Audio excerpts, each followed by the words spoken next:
Dr. Michael Ray, founder, chief executive officer of RX Savings Solutions. Welcome to Juicing with Gary. It's great to be here, Gary. Oh, it's great to have you. Good to see you, Michael. Good to see you. Good to see you, too. We're going to make a juice, because juices are healthy for us, right? They are. Do you want to know the name of what your juice is, Michael? I would love to hear. It's called Farmer's Market in your mouth.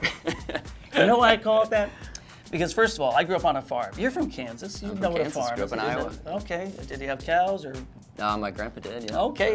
Well, I grew up on a farm and we had vegetables. So let's look at the lovely apple. Okay. And I want you to cut that into quarters for me. All right. Yeah, be careful, be careful. We don't have Straight a lot of down the liability middle. insurance. Okay, good, boy. That's good. All right, great. Cut up this for me one more time. All right. And the cucumber, one of my favorite vegetables out there. Okay, I think we're ready to juice. All right, now what I'd like you to do is I need you to turn on our juicer. Okay. All right, the little button down there. Be careful, okay? This gets pretty loud and exciting. Just turn it on. Attaboy. Okay, good. All right, now, we're gonna start with the hardest one first. We're gonna start with cabbage, Mike. Okay. Take the cabbage, you're gonna put it in this way. This way? This way, all right? Make sure you put the top on when you're done there. And just watch the juice come out. Just put it there, get it right down in there. Ah, beautiful. Look at that. Look at the juice. Look at the green juice. We're mixing colors. We're mixing colors, Michael, like it's grade school again, all over again. Let's go for our apples. Okay. Just get them down in there. That's perfect. Grab the berries. Don't worry if they go out. Don't worry about it. Look for the liver. Okay, you can shut it off. Okay. Oh, Michael, look at the layers. Look at the colors. See how it separates? It looks beautiful. Smell the juice. It's beautiful juice. Beautiful juice. Okay, all right. Do we add vodka or? Well, there is adult juices, but that would be after the show. That's right. Yeah, we have to get through the first. Dip your straw. All right. I'm really excited about our conversation. Thank you for being here today. Let's go have a little talk and let's enjoy our juice. Cheers. Good to be here. Cheers. Good to be here. Well, Michael, thanks again for being here today. We really appreciate your coming all the way from Kansas City. You're a pharmacist by trade. So what took you from the little town in Iowa to pharmacy school and into the area of pharma? So I grew up in a small town in Iowa called Lansing, a town of 1,000 people right on the Mississippi River. But, you know, in high school was pretty strong in math and science, and so, you know, just kind of searched for ways I could use science in a profession, and kind of thought, well, maybe I'll do something on the medical field, and so decided to apply to pharmacy school. That's great. That's great. So you come out of pharmacy school. Obviously, you got your degree. Yep. And then where did you go from there? So after I graduated from Creighton, moved down to Kansas City, and I went to work for Walgreens. I worked there for about 4 years before venturing out to do RX Savings Solutions full-time. Yeah. It seems to be a really interesting field. It seems to be lucrative and important. You're touching people's lives in a lot of ways. Why would you walk away from that to be an entrepreneur? Yeah, you're right. It was a pretty good job coming out of pharmacy school, but I had an interaction with a woman during that time period. Her name was Betty, and she's kind of infamous within the company now because we craft a lot of our mission kind of follows her. So Betty came to me one day.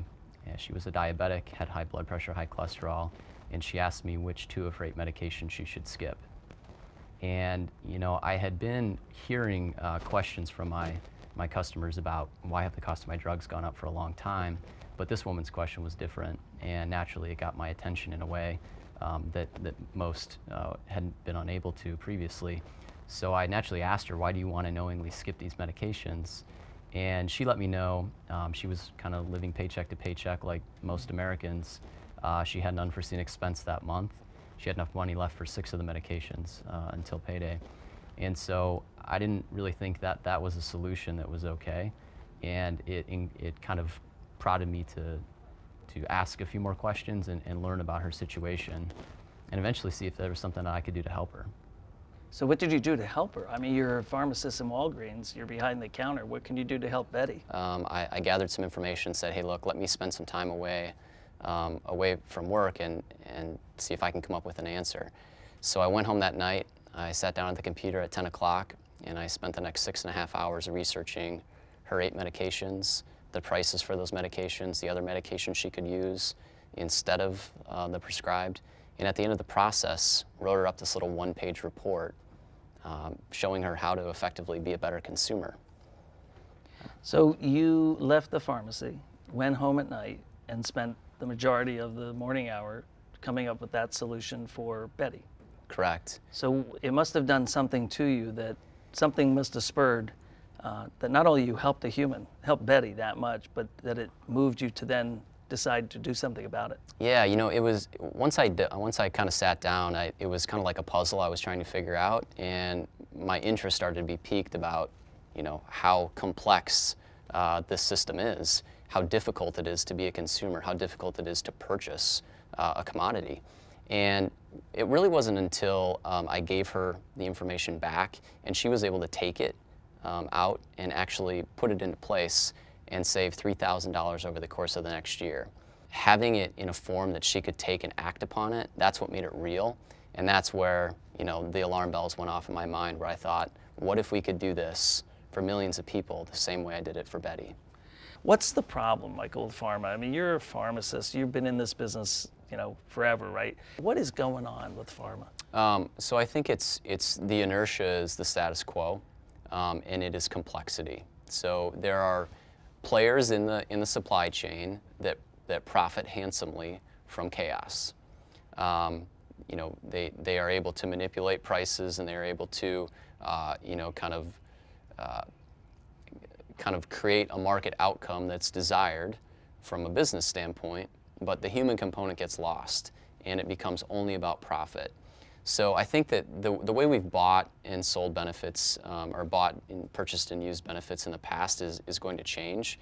The only way, in my opinion, to do that is with an efficient market, and that means consumers that know how to buy. Talk me through RX Savings Solution. I'm a member, and my employer offers this new program to me. What does it mean? Yeah, so, you know, our tagline is Simplify Pharmacy. You have this complex mash, this sophisticated math equation with 7 variables that includes formularies and networks and drug lists and this pharmacy and that. And it's exhausting as a consumer. You can't keep track of it. So we want to simplify that so that you have an experience where you have just the pertinent information that you need to make the decision. We do all the hard work, all the calculations, but you want an Expedia-like experience where you know the route and the price. It looks based on where you live in the country, all the different insurance variables that make up your benefit, the different drugs that can be used to get you from point A to point B, and then messages you and lets you know anytime you can save money. So it's a proactive push notification to you, not just a price lookup. One of the other things that we do, Gary, is when price changes happen, we actually alert our members to let them know, hey, last night drug A went up 100%. You might want to think about this the next time you go to the pharmacy counter, so that they're not caught off guard. You know, I have so many stories from you know, kind of standing at the Walgreens counter, and when you see that deer in the headlights look from a patient who you just told the price to, and they're making a on the spot decision about, you know, having a life-saving medication or not, it's a pretty difficult thing to have to tell them. Well, Michael, you know what I love about this is it's making a complicated problem simple. So we've talked about the app. Any way you could show me how simple this is to actually use? Yeah, sure.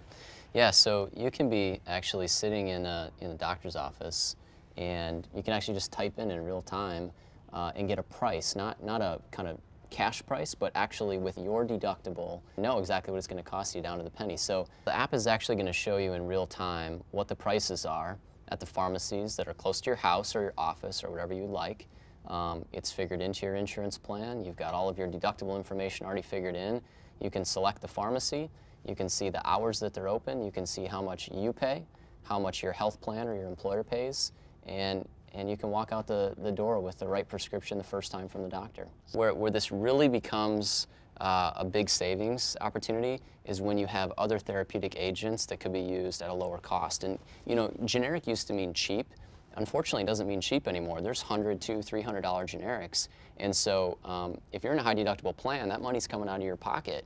This is a way that you can understand maybe there's a $10 generic in lieu of the $300 generic. So it's really powerful when you have the right information at the right time.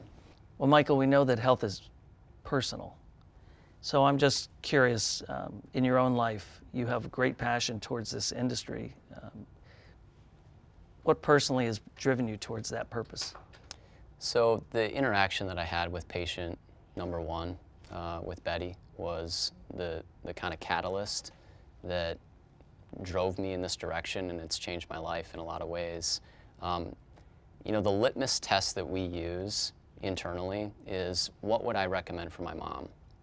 So I think that that's an important, you know, there's all kinds of science that goes into the recommendations that we make, but if you can answer that question with a straight face, then that's probably a pretty good indicator of you know, of what suggestions that you're making. And if we can keep that, that human effect, I think that, that it will continue to drive our company and many other companies as well.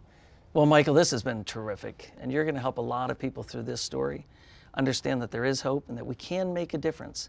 And with that, thanks again for your friendship. Great to be here, Gary. Thanks for having me. Cheers.